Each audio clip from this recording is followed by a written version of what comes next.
My name is Elia McLeaf. I'm the founder and the CEO of the company called Innovork. We have a fantastic panel prepared for you today, and I would like to ask the panelists to introduce themselves and talk about the companies they represent. Yeah, thank you, Elia. Jeremy Pease, CEO of High Velocity, was acquired by Colo House in March of this year. Been in the space for a little over a decade. Not as long as this guy to my right, or Emil either, but been a pleasure to been able to be in this space with them, and look forward to talking a little bit more about what Elia and her group is doing and culture in our space. Good afternoon, Raul Martinek. I'm the CEO of DataBank. DataBank's a U.S. data center operator with 70 assets in 26 markets. From a kind of workforce perspective, we have about 900 employees that are spread out across those 70 assets. So it creates some interesting challenges around organization and culture and motivation and things like that. Wonderful. My name is Emil Sayegh, and I am the CEO of a consulting company called Profit Growth Insights. Before that, I was CEO of a hosting company called Entirety, which was the product of a merger between Hostway and Hosting. Hundreds of employees all around the world, lots of challenges there. And merging the two companies, creating culture, upskilling the teams. And before that, I was CEO of another company called Cadero. So, been seen pretty much every permutation and every challenge that you have to encounter in creating an engaged workforce over the last 13 years as CEO. So. Fantastic. Thank you so much for being here and the introductions. As you know, the panel is all about the workforce optimization, and I'm going to start with the first question for everybody. Gartner recently came out with emerging trends when it comes to workforce. And I'd like to ask each of you what, from your perspective, are the biggest emerging challenges that you're seeing in the data center and the cloud sectors when it comes to workforce?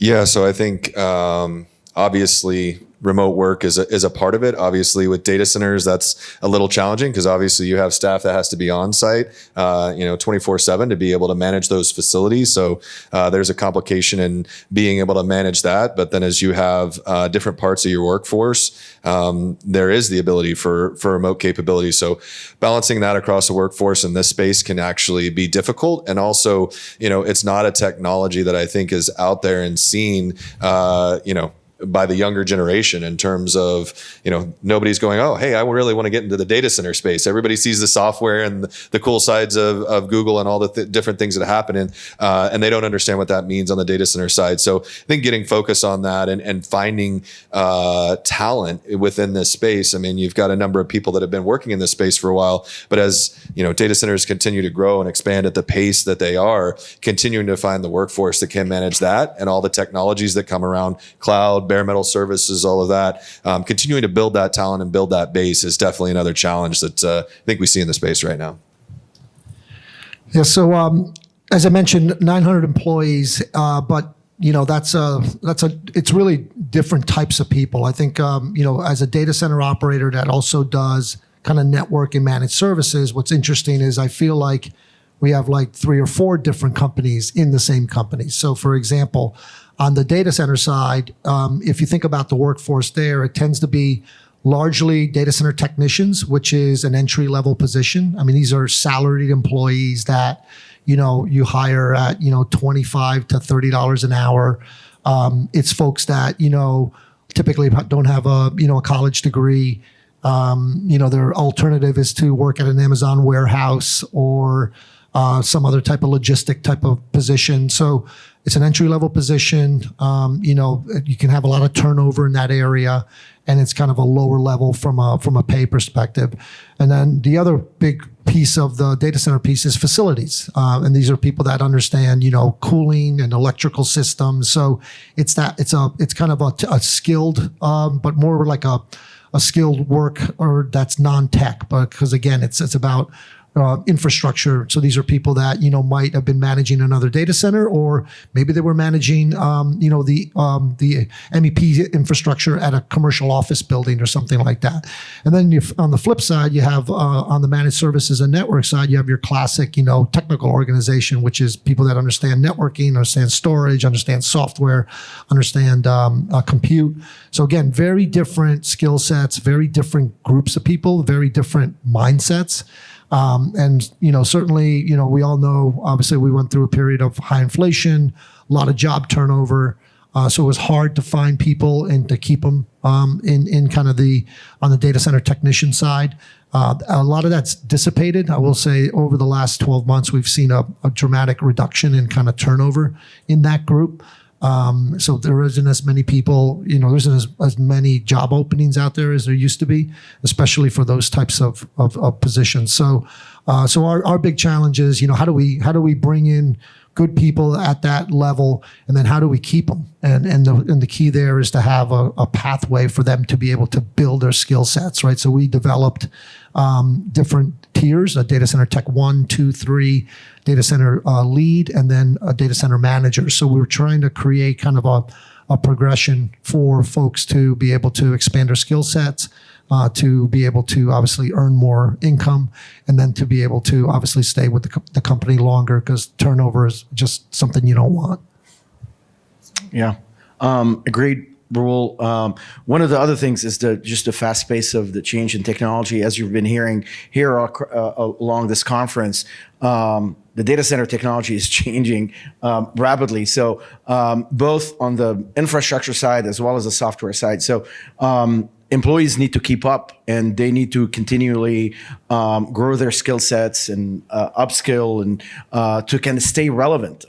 So this is something that is constantly a challenge, because you got to incent the employee to do it. Is it on their own time? Is it part of their job, part of their career growth? So how do you create that culture of continuous education, continuous improvement for the employee themselves?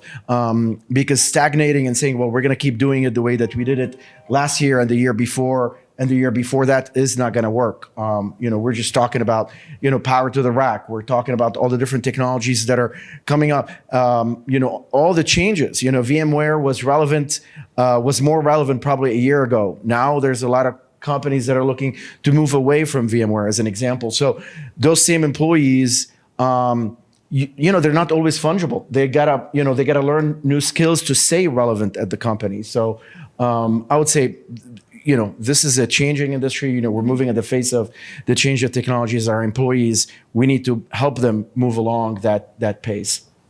Fantastic. I wanted to just extend that conversation with Jeremy a little bit on the remote workforce. As you know, a lot of large players right now bringing their staff back into the offices, especially there's some really well-known companies, January 2025 effective. And I know some positions obviously require on-site presence, but what's your approach with the remote? How do you strive that balance? Yeah.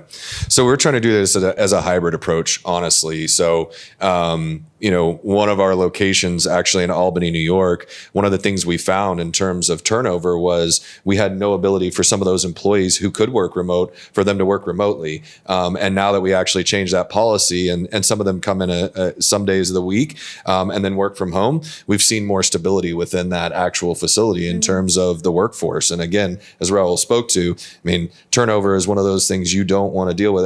The hiring and the cost and that, I think everybody knows that goes without saying. But that's something there. When we acquired High Velocity, they had a huge portion of their workforce based out of Tampa. And a lot of those people came into the office. And so, finding that balance between getting employees in the office and allowing them to engage in certain ways, but also giving them some flexibility in terms of being able to spend some time remote where they can be just as effective, and it helps them in terms of their work-life balance. It is really about balancing that and just creating a clear policy that helps the employees understand how we're trying to balance both sides of that, where we're trying to build a really good culture across office site locations, but also trying to provide them some flexibility to work from home as well.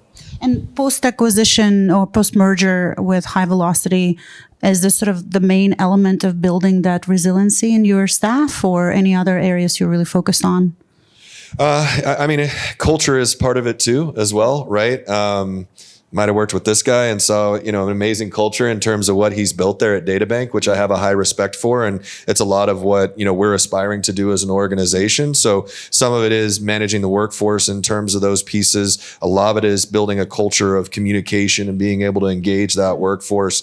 But it also, at the end of the day, comes down to, as I think both Emil and Raul put, there's so many different types of skill sets in what we do right now. So being able to understand, how do we give them a career path? How do we give them opportunity to grow? Because more and more throughout the workforce, you're seeing that request of, okay, where am I going from here? And if I don't have an opportunity to grow here, then I'm going to find somewhere else to do that. And so just helping them understand what that looks like for them, especially when you talk about so many different types of technology. So, it's multifaceted in terms of what you have to focus on. And that's one of the challenges of being a leader in the space.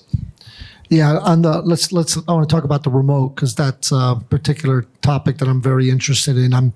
Number one, there's some easy stuff, which is, again, we have 70 data centers, and about 500, call it 400 or 450 of our employees are people that have to be in those data centers. So that's easy. Of course, they're going to be quote unquote in the office because they're data center technicians or facilities managers or facilities engineers. They need to be in the building that they're managing. So that kind of takes about, again, 40% of the workforce where they're in the office. For the rest of them, just like probably everyone during COVID, we kind of embraced remote because you had to. And all of a sudden you wake up 2 years later and you got all these remote workers. And that's something that we're constantly thinking about. And where we're at today is, hey, we're in 26 markets. We really want to hire people that are at least in a data center market that, where we have a market where we have a data center. So that makes it a little bit better. But, trying to create, cohesion and promote teamwork and promote kind of company culture when you have all these people spread out over 70 different locations plus remote. I found out that my head of IT works out of Maine. It's like, we don't have a data center in Maine. Why is my head of IT working out of Maine? But everyone tells me he's doing a really good job and he's really effective.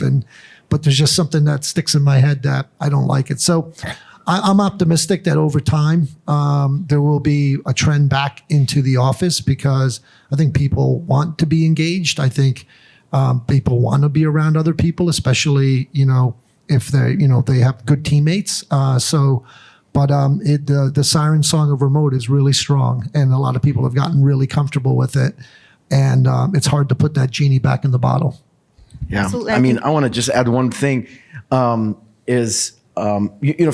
us to be as executives, for us to be able to also look for talent and promote talent and whatnot. Sometimes, this stuff can't happen remotely via video conference when people aren't sitting and working and rolling up their sleeves and working together. Even if your job doesn't require you to be in the data center racking and stacking servers, even if your job is in product management or in marketing or in other functions that don't require to be physically there. People, kind of working together, 1 day a week, 2 days a week, 3 days a week, and then being seen by the executives is like very, very important. It's part of the criteria that people look at to evaluate talent, right? So since we're talking about talent, I do think that we got to talk about the benefits about being in the office than just kind of, having people think about the dreadful drive that they have to get there. There's like real tangible benefits there. Absolutely. Now, and to add another layer of complexity maybe to it, the impact of AI. What are your predictions when it comes to workforce optimization with the presence of AI? Because a lot of companies now moving in the direction of automation, sort of frontline workforce optimization, integration of AI. What are your companies doing today, and how do you perceive the future, the next maybe 5 years? What do you envision for your companies with the presence of AI? All right, that's a good question. I'll try to go first. I'll go first, and so far there hasn't been much of an impact, is what I would say, in terms of generative AI. Obviously, a large language model. We are the first group that's actually adopting it is our software development organization. There is no doubt that, large language models are good at accelerating, code writing. And what's interesting there, I asked my CTO because he was showing me some of the prompts that people are using and how that's translating into, saving time when you're trying to get new requirements out. And I said, is everyone on the team using it? And he was like, well, no, about half of the people on the team are using it. The other half, are maybe thinking that it's something that is going to make them less valuable at work. It's that whole fear around, I want to have proprietary knowledge because then I think I have job security, which is obviously completely, the opposite. But in any event, so I think that's one area. And I think ultimately, I think the next area will probably be in kind of the support center. Seeing a lot of activity there in terms of vendors promoting Gen AI solutions to help, with ticket resolution or with caseloads and things like that. But I think it's still, this technology came and everyone got all excited, but now I think people are kind of struggling to figure out how to actually use it in the real world in a way that, makes their job easier. So I think people are still trying to figure it out.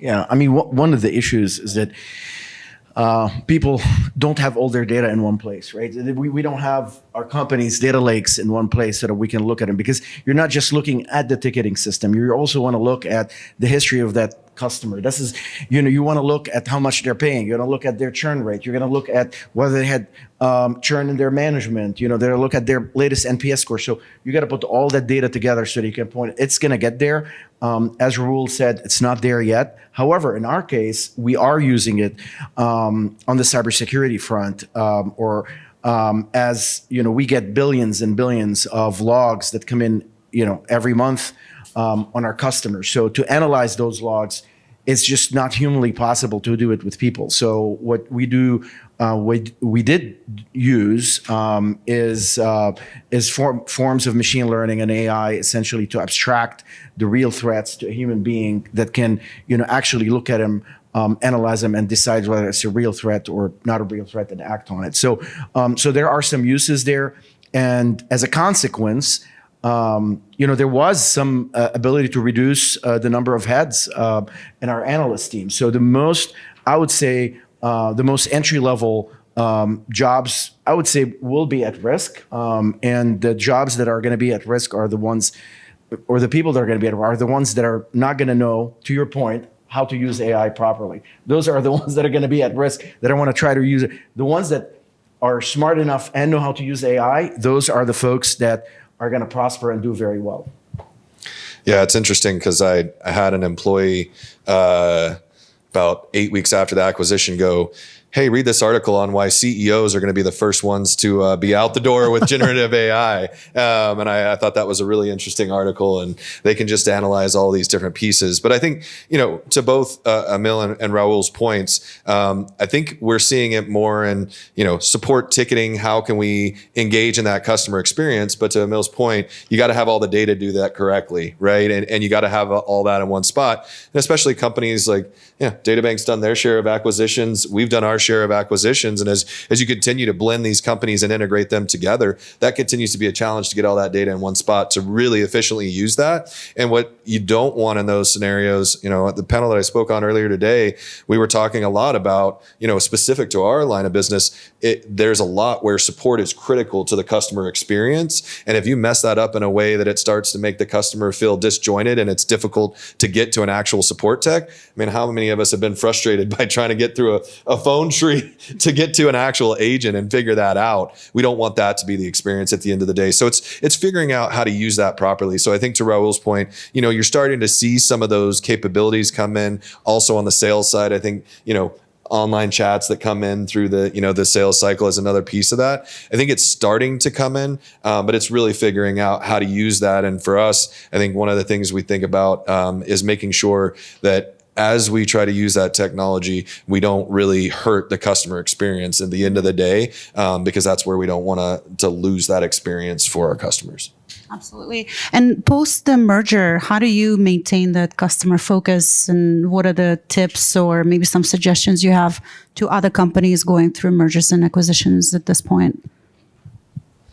Well, I would say that, one of the great parts is when we have looked at acquisitions and especially this one at High Velocity, one of the things they put on their website was their NPS score, right? And so you knew that customers' satisfaction was a big part of what they were looking at doing. And so coming in, that's a culture that's already there. I think if you come to a company that maybe that's not the focus, that could be a different story. But it's easy when both companies come together and realize, hey, we want to provide automation to our customers when they want it in a way that's helpful for them. But we want to provide them a great service experience on the back end. And so, we do that in a way of, as we look at our quarter goals and we put that out to the organization in all hands call, always at the top of that says customers are priority 0, right? Above any of the other priorities in the organization, customer is always number 1. And that's how we reemphasize that. And that's a culture we keep doing. And those all hands calls start day 1 after an acquisition so that they understand what it means for us. And it continues to build that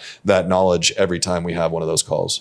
And it always starts at the top, really. At the end of the day, it's all about the culture starting at the CEO level. And talking about DataBank, the brand is so well recognized and well positioned. Whenever anybody mentions DataBank, a lot of respect for everything, Raul, your team, you are doing. Now, what is your philosophy approaching that balance between innovation and employee well-being as a CEO? How do you find that balance, and how do you maintain and sustain your staff? Well, just touching back on the M&A, because we've done a significant amount of M&A. We obviously, acquired the zColo asset. So that was kind of a merger of equals, so to speak, from a headcount perspective. And then we did another follow-on acquisition where we acquired a set of assets from my good friend David here in Houston and acquired another, 50 or so odd people. Integrations are hard. Anyone who tells you otherwise is just lying to you. And what happens with integrations is, it really does suck all the oxygen out of the room in terms of being able to, do kind of advancing kind of basic things forward, because all the extra cycles that people have just get consumed in just trying to get to square one from an integration perspective. And then you have that extra workload. And then on top of that, you have kind of a lot of fear going on with people, worried about their job and wondering kind of what the new org structure is going to look like. So it's an unsettling time. And ultimately, we went through almost 2 years of integrations between zColo and CyrusOne, Houston assets. And at that point, I said, no more M&A. And I literally had to say that at an all hands call in January of that year, because I could just sense the team was really tired of fighting, through the integration. So once you get through that, though, you can really, and at the same time, you need to kind of instill, a common language among the organization. That's how I think of culture. It's a common language that we've built. We call it the DataBank way. And really what it is, it's encapsulated in 2 things. It's called cultural cornerstones and leadership behaviors. And I'll give you an example of a leadership behavior. So a leadership behavior is, and it was a long kind of process to get to them, but it was kind of those activities where us as a team were doing that were preventing us from reaching our potential, right? And that's kind of the problems that you have in a company. And one of them was, for example, we had too many people, escalating issues up the organization when they couldn't reach agreement at kind of a lower level. And we realized that that was happening because there wasn't trust. So we ended up putting in one leadership behavior. We call it collaborate before you escalate. It's like if you don't exhaust at the lower level kind of every effort to reach consensus around a particular issue before you escalate it to your manager, you're going to get called out on it. You're not going to look good, because it's going to look that you didn't take an approach to solve a problem that could have been solved. And what you did is you created extra cycles by escalating it higher. So that was the piece that, really was key to, creating a unified culture. And culture is one of these things where a lot of people aren't going to like it, and you have to let people leave, and that's okay. You can't make excuses for not wanting to believe or not having an organization that is all rowing in the same direction. So on the innovation side, I think our business, honestly, my view is it's not a particularly innovative business. We build data centers. They're pretty well understood structures. I think it's very innovative to do that in a way that is best in class and that actually creates, long-term partnerships with your customers that then drives over performance in the long run. That I think is innovative, but it's not innovative from a technical perspective. It's more, how do you put together an organization, that's spread out over all these different locations and still have kind of a common goal and a common esprit de corps that will then result in in great performance and great experience for your customers. Thanks for sharing, Raul. And talking about culture, Emil, you had tremendous, I think, run with multiple companies, building talent, retaining talent. What are the best, recipes, suggestions of maintaining that talent, sustaining it? Any suggestions for the audience and how to keep your best people with you? Sure. I mean, look, when we talk about culture, it's, people want to experience it. It's not something the CEO says. It's not something that HR says. People, when you boil it down to, they want to be valued members of a winning team on an inspiring mission. This is kind of like, the synopsis of what it means to work at a company that has a good culture where an individual feels valued. They feel like they're operating in their magic zone. They're doing something they love, something that they're really good at, and something that the company is willing to pay them enough to sustain the lifestyle that they choose for themselves. That's their magic zone. So they're valued members, part of a company that has a meaningful mission. Yes, we build data centers, but what are these data centers powering? They're powering the medical imaging that's going out there. They're powering the Google Maps that we use. They're powering our favorite apps. When we talk about that with our employees, I think we break it down from, just building these gray buildings with lots of, electrical and, cooling and whatnot, the technologies, to really what it means to society. And that's what people want to be part of. I really appreciate your time. It was fantastic to bring some of the top CEOs really from our industry to this panel. Innovork, the company I represent, we are focused on unlocking employees' potential. And I think putting your people first, investing in upskilling, development of your staff is extremely important. And it's really awesome to see companies making such significant investments in their people. I think maybe we'll have one question from the audience or two. Okay, we have one. Let's go. Onboarding, bringing in new employees is kind of a pain in the rear, but I think it's also pretty important that they come on and get up to speed pretty quick. What would you say your guys' philosophy is on onboarding? Quickly, I would say hire for attitude, aptitude, train for skills.